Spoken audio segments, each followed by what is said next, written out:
Are a central piece of the One Big Beautiful bill in Congress, a pivotal step toward locking in Trump's 2017 tax cuts permanently.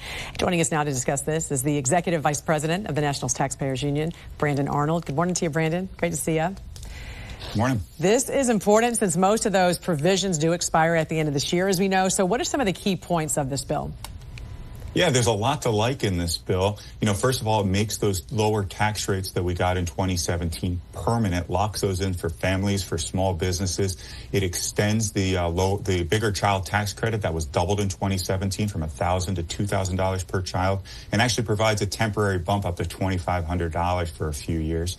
And then it locks in that standard deduction. The standard deduction simplifies taxes. It provides tax relief. And again, this provides an additional bump in that standard deduction for a couple years as well as making it permanent. So a lot to like for families. A lot to like. And bottom line, if it's not passed, the average American worker would see a tax hike of about $3,000 starting next year.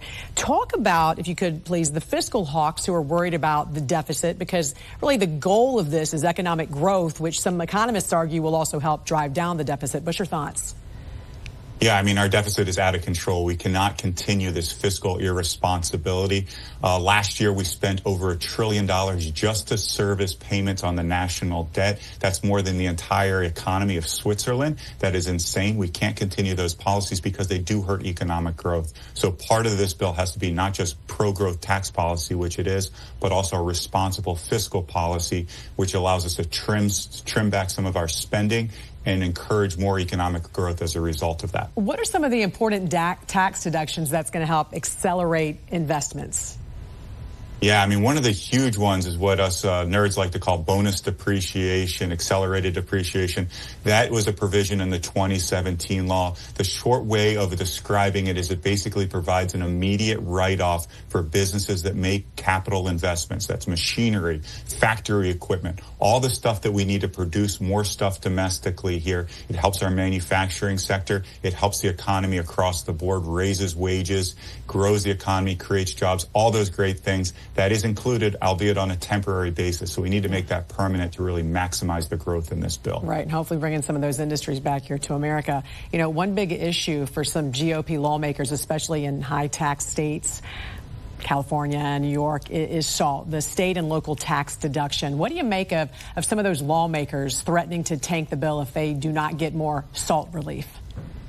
Yeah, it's ridiculous. The fact that they're willing to stand on the railroad tracks when we have a really good piece of legislation here just to provide literally hundreds of billions of dollars in tax relief to a very narrow band of people. Basically, wealthy people in high tax states like California, New York would get hundreds of billions of dollars. Average Americans would get absolutely nothing. It's a complete ridiculous tax proposal here that they're offering up. And the fact that they're willing to hold up relief for Americans across the board and hold up some of the other good policies in here related to energy production, related to deregulation, related to greater fiscal responsibility over this SALT deduction. It's absolutely bonkers. Can the GOP get it done?